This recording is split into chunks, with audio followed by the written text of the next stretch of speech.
अगर हम general insurance पे आ जाएँ तो जैसे कि मेरा पिछली दफ़ा जब मैं स्टैंडर्ड इंश्योरेंस के एक रिप्रेजेंटेटिव से बात कर रहा था, उनसे भी ये सवाल था कि इन्फ्लेशन बढ़ती चली जा रही है, सही है? उनके बिज़नेस को भी हिट किया होगा, आई एम श्योर आपके बिज़नेस को भी हिट किया होगा कि ये लोग इस टाइम जहाँ पे कमोडिटीज़ की प्राइस इतनी ऊपर हैं, वो उसको एक बड़ी मुश्किल से अफ़ोर्ड कर पाते हैं। तो फिर उस आउट ऑफ देयर वे जाना और उनको इंश्योर कराना, उनको बड़ा ये अजीब-सा लगता है क्योंकि लोगों के पास अब इतने पैसे नहीं रहे क्योंकि उनकी सैलरीज़ वहीं की वहीं हैं, इन्फ्लेशन कहाँ पहुँच गई है। तो मुझे ये बताएँ कि क्या तकाफ़ुल को ये एज हासिल है जैसा कि आपने कहा कि अगर लेट्स से कि कोई अपनी गाड़ी इंश्योर करवाता है, तकाफ़ुल करवाता है, तो उसमें अनलाइक इन इंश्योरेंस अगर वो 1 साल का जो भी फ़ी पे कर रहा है, तो अगर उस साल उसको कोई डैमेजेस ना हो या उसको तकाफ़ुल को कोई क्लेम ना करे वो, तो वो उसको वो जो अमाउंट उसने की थी, वो पूरी या उसका सर्टेन पार्ट वापस मिलेगा? नहीं, देखिए ऐसा नहीं होता। ऐसा नहीं होता? ऐसा नहीं होता। सरप्लस का एक एलिमेंट है, मैंने आपसे शुरू में अर्ज़ किया था कि पार्टिसिपेंट तकाफुल फंड या वक्फ पूल, वक्फ फंड जो भी कोई भी नाम लें उसका, उसमें साल के आखिर में सरप्लस डिटरमिन होता है कि तमाम कंट्रीब्यूशन रिसीव करने के बाद और क्लेम्स पे करने के बाद कोई सरप्लस बना नहीं बना, रिजर्विंग के बाद इसका सरप्लस बना नहीं बना। सरप्लस जो बचता है उसको डिक्लेयर किया जाता है एक परसेंटेज की शक्ल में कि इन पॉलिसी होल्डर्स को इस साल का ये सरप्लस मिलेगा। तो वो सरप्लस का एलिमेंट ज़रूर है तकाफुल में। और हर हम पाकिस्तान फैमिली तकाफुल के प्लेटफॉर्म से रेगुलर हर साल उनको सरप्लस बांट रहे हैं पॉलिसी होल्डर्स को। ऑन एवरेज कितना क्या परसेंटेज? लास्ट ईयर हमें 27.5% बांटा है हमने कंट्रीब्यूशन का। 25.5 27.5। 27.5 ठीक है।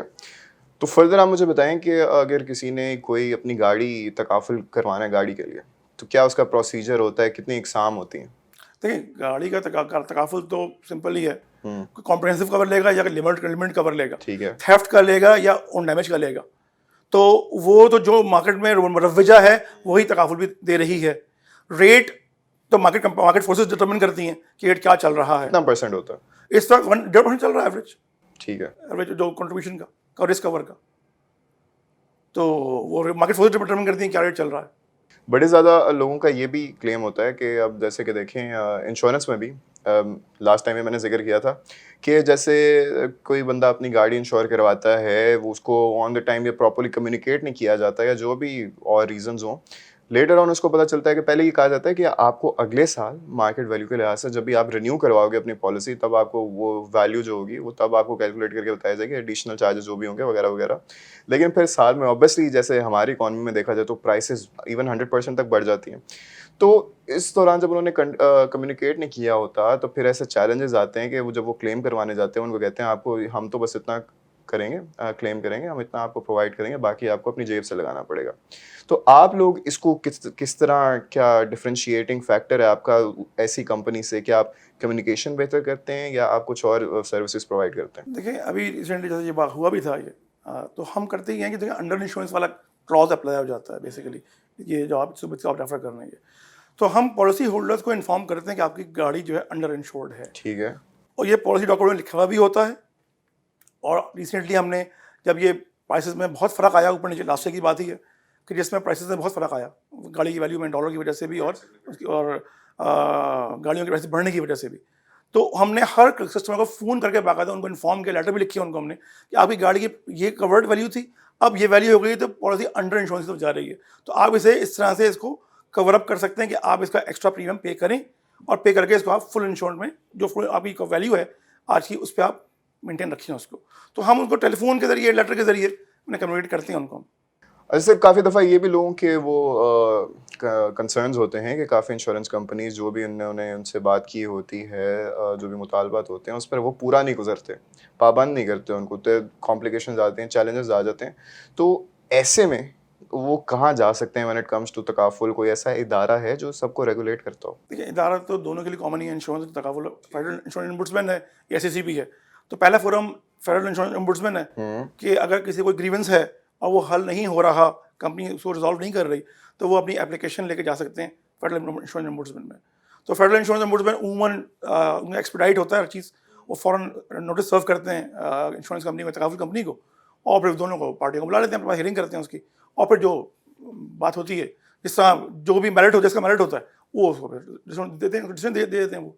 तो फेडरल इंश्योरेंस ओम्बुड्समैन एक एक्सपेडिशन इदारा है, और पहला फर्स्ट पॉइंट ऑफ कंसर्न वो वही है कि फर्स्ट पॉइंट ऑफ अपील वही है कि पॉलिसी होल्डर का वो फ़ौरन ایڈریس کرنے کی کوشش کرتے ہیں. وہاں ریزالو نہ ہو تو پھر SCCB کے دوسرے فورمز ہیں, پھر لیگل فورم بھی ہیں. سر جو لوگ اتنے اویئر نہ ہوں ایسی چیزوں کا, جن کو but because of the education اور لیک آف اویئرنیس کمپینس, تو وہ جب پہلی دفعہ انشورنس یا تکافل کرانے جائیں تو وہ ایسی چیزوں سے کس طرح بچ سکتے ہیں, کوئی ایسی تجاویز؟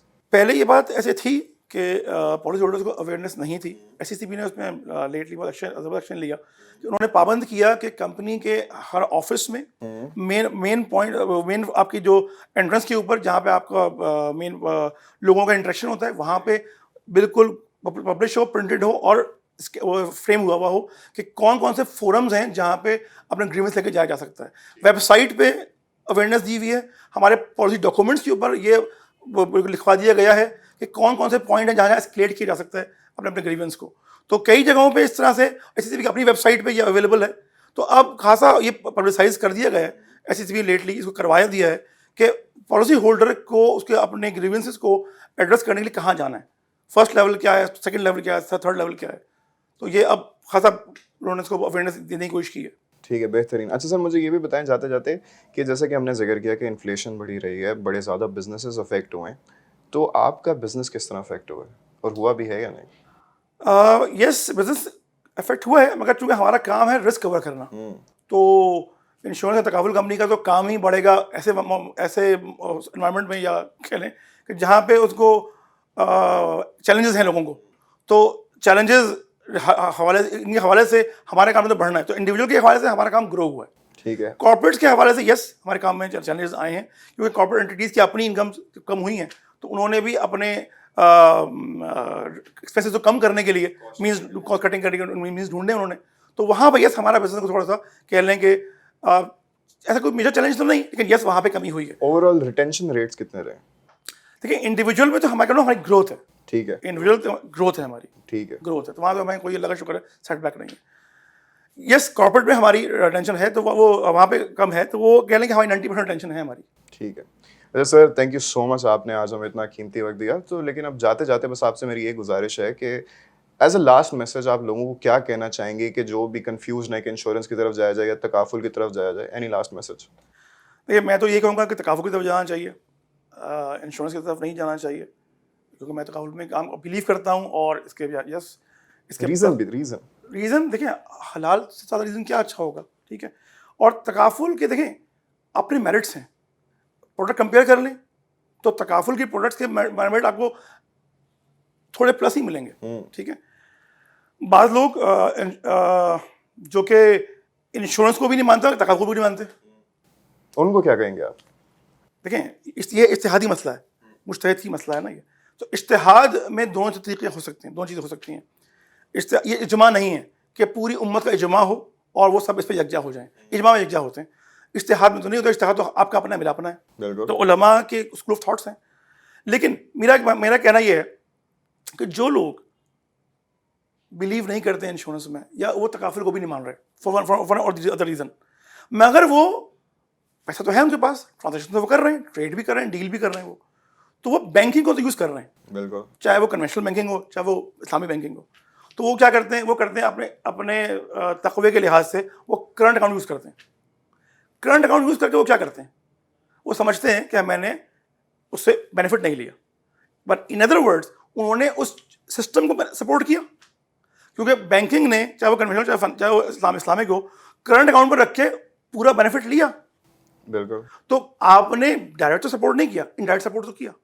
میں جانتا ہوں کئی انسٹیٹیوشنس کو, کئی کمپنیز کو, کئی انڈیویجولس کو کہ وہ افضلیت کے تقاضے میں چلتے وہ کرنٹ اکاؤنٹ میں اپنے ہیوج پیسہ رکھے بیٹھے ہوئے ہیں, مگر اس کرنٹ اکاؤنٹ میں رکھ تو رہے ہیں, وہ خود تو کچھ نہیں دے رہے, مگر اس پیسے کو وہ اس سسٹم کو سپورٹ کرنے کے لیے ضرور کنٹریبیوٹ کر رہے ہیں. ہماری ان کو میسج یہ ہے, ہمارا کو پیغام یہ ہے, ہم اس پہ ان کو یہ پیغام یہ دیں گے کہ وہ پیسے کو اسلامک سسٹم میں ہی رکھیں, چاہے اسلامک بینک میں رکھیں یا تکافل میں یا اسلامک AMCs میں رکھیں. ٹھیک ہے. اس کا پروفٹ نہ لیں, اس پروفٹ کو بغیر ثواب کی نیت کے چیریٹی کر دیں, ڈونیٹ کر دیں. ابھی فلسطین کا جو مسئلہ ہے کتنا ہیوج ہے. آپ اس پیسے کو جو آپ کرنٹ اکاؤنٹ میں رکھ رہے ہیں, اس پیسے کو آپ سیونگ اکاؤنٹ میں رکھیں یا اسلامک ایسٹ مینجمنٹ کمپنیز میں رکھیں یا تکافل کمپنی میں رکھیں, اور جو اس میں پروفٹ جنریٹ ہو آپ نہ لیں, آپ اس پروفٹ کو ڈونیٹ کر دیں, تو کسی کو تو فائدہ ہوگا. बजाय इसके कि आप उसमें कुछ भी डालें, लेकिन सिस्टम को सपोर्ट कर रहे हैं आप। बाकी जब तक आप पॉलिसी होल्डर की बात करते हैं, तो मैं पॉलिसी होल्डर के लिए एक पैगाम ये दूंगा कि वो पॉलिसी, अगर वो तकाफुल में आते हैं, पॉलिसी डॉक्यूमेंट को ज़रूर पढ़ें, किसी पे ब्लाइंड फेथ ना करें। किसी ने कोई चीज़ बता दी तो उन्होंने ब्लाइंड फेथ कर लिया। हमारे यहाँ कॉन्ट्रीब्यूशन भी कैश चेक दे दिया जाता है जी, कैश हार्ड कैश दे दिया जाता है। तो ये चीज़ ना करें। कंपनी के पॉलिसी डॉक्यूमेंट में वाज़ेह तौर पर लिखा हुआ है कि चेक दें, कंपनी के नाम में दें और क्रॉस दें। तो वो क्रॉस चेक ही दें, कंपनी के नाम में दें, ताकि किसी किस्म की मिस हैंडलिंग ना हो। और पॉलिसी डॉक्यूमेंट को समझ लें, समझ के साइन करें, बगैर समझे साइन ना करें।